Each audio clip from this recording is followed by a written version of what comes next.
So I get to ask the first question because I'm chair, and it's for Tarunabh Khaitan. And I've already said that Tarun is the head of research at the Bonavero Institute of Human Rights at the University of Oxford. He's also a professor of public law and legal theory in the Faculty of Law at Oxford, and specialising in legal theory, constitutional studies and discrimination law. So we're delighted you joining us this afternoon. And really, I just wanted to start off and asking you, what do you think are the defining features of comprehensive anti-discrimination law?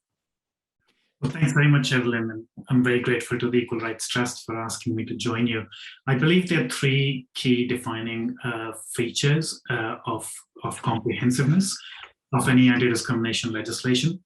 The first, and this is probably the easiest to grasp, is that the law should cover discrimination across multiple grounds rather than single issue grounds, not a race discrimination law or a gender discrimination law, but across all grounds. And what is common to these grounds, as I've written in my academic work, is that what binds these grounds of anti-discrimination together is that they organize a society in groups which have an advantage gap between them, which is substantial, not trivial.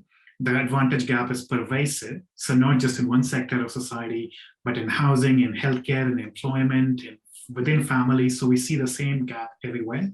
And it's enduring, so it's stable over time, often across jurisdictions. And multiple types of disadvantages are visited. So, women are disadvantaged not only economically, but also politically, also culturally, also socially. So that's one feature of the comprehensiveness. The second, in my view, is that the law will be comprehensive only if it stretches across all spheres of human activity.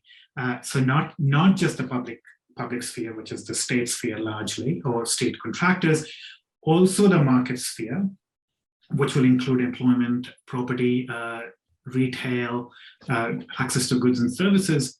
And in my view, I think the sort of cutting edge frontier is thinking about discrimination within families, which is still something law has kept out of, but that's the next challenge. And the third feature of comprehensiveness is all forms of discrimination. Right? So we have learned that discrimination is not just direct, overt, or prejudicial, but indirect and structural discrimination, victimization, and harassment, all other forms of prohibited conduct, also affirmative action, which can be a procedural duty to give due regard to the need to reduce discrimination and disadvantage. It can be substantive measures of affirmative action to actually improve the position of vulnerable groups, effective enforcement mechanisms and remedies. So again, here we need multiple pronged approach rather than a single one.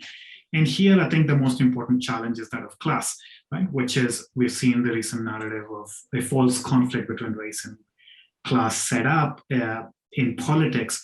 And I think thinking about sort of how multiple strategies in discrimination law can address all forms of discrimination will be quite important.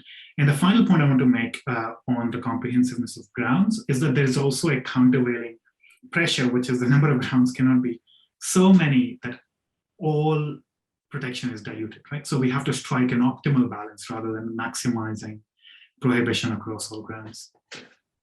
Well, thank you, Tarun. I'm not sure I got the last point. You maybe repeat that one. I'm going to ask you a kind of a follow-on question about just, could you say a few words about why, from your perspective, it's important that countries go to comprehensive anti-discrimination legislation? You said a little bit at the beginning of your question, but rather than the kind of individual strand approach which we've seen in some places.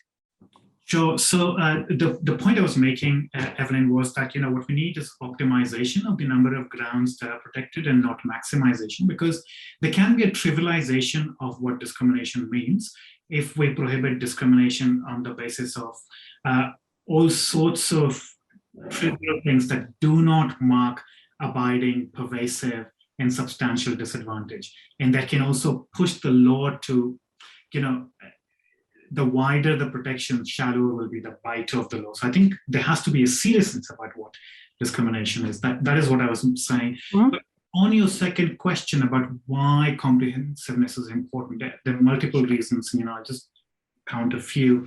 Some people have already mentioned the need for intersectionality, which, how would a single issue ground like race think about law like race discrimination law, think about intersectionality? But also, I think politically, controversial areas like discrimination law, they push back against power, right? And it's not surprising that they're controversial. It's not surprising that they get a lot of pushback, right?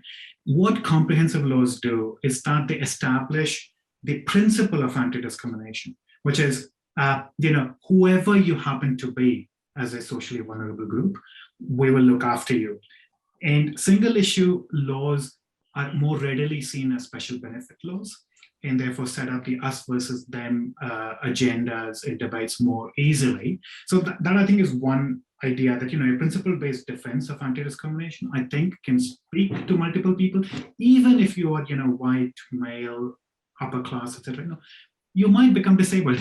And if you're lucky, you will grow old, right? So everybody has reasons to support this law. I think also builds solidarity between groups and creates synergies. It challenges our knee-jerk prejudices to newer grounds, right? When we have certain attitudes to a sexual orientation, which, if replaced with race or older grounds, would seem completely arbitrary, a multi-ground approach also challenges how individuals think about, because ultimately discrimination law, at least to large part, is about hearts and minds as well. Not, of course, structures need to change too. And finally, I think, I think coalition building is something that Jim also mentioned in his talk. But at least coming from a jurisdiction like India, where the politics of social justice has been a politics of siloed single issue politics, what you end up having is a politics of competitive disadvantage, right? Oppression Olympics, where every group is vying for a greater share of the pie, which is limited. So what you tend to fight is the next group next to you, right? And I think a comprehensive approach can actually hopefully build a fellowship of the disadvantaged, rather than a competitive politics between disadvantaged groups fighting for scraps. So I think there are a whole range of other benefits for these laws, but these are some of the few things I think are hugely important.